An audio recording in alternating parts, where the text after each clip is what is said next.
Pamagat, pagitan ng dalawang mundo, musika, isang malumanay na melodiya na nagpapahiwatig ng pagkabata at inosensya. Part 1. Ang unang pagkikita, tagpuan, isang malawak na bukirin sa probinsya mga taong 1990s. Sa isang gilid may isang malaking mansyon na pag-aari ng mga Santillan. Sa kabilang gilid, may mga simpleng bahay kubo ng mga magsasaka. Si Rose, mga 7 taong gulang, ay naglalaro malapit sa bakod ng kanilang mansyon. Si Mark, mga 8 taong gulang, ay tumutulong sa kanyang ama sa pagtatanim.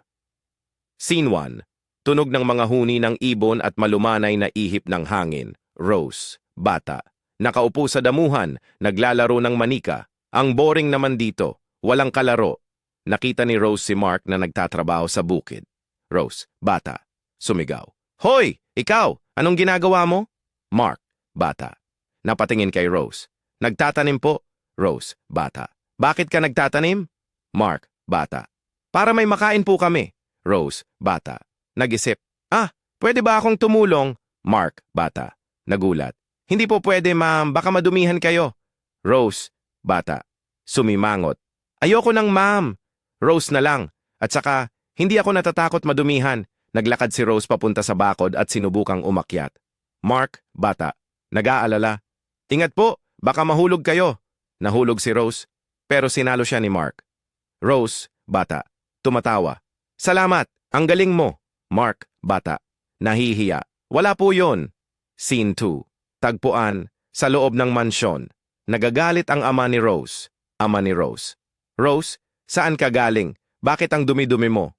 Rose, bata. Naglaro po ako sa bukid. Ama ni Rose. Galit.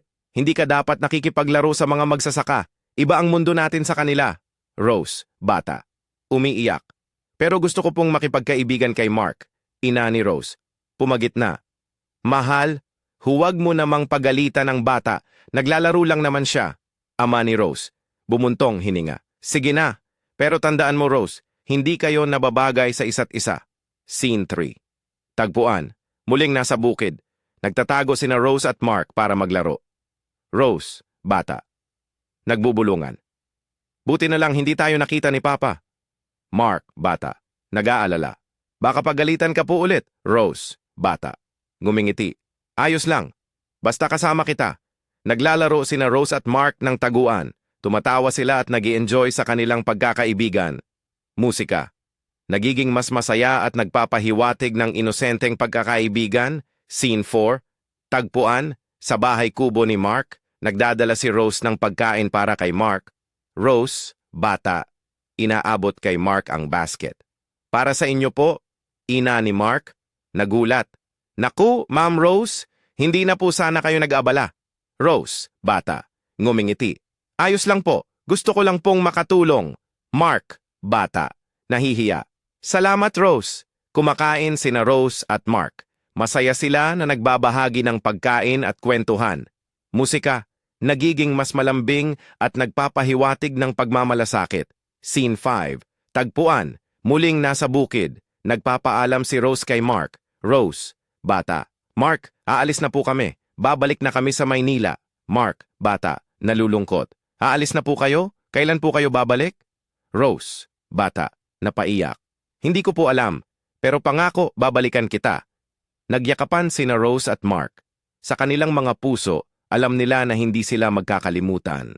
Musika. Nagiging mas malungkot at nagpapahiwatig ng paghihiwalay. Fade out.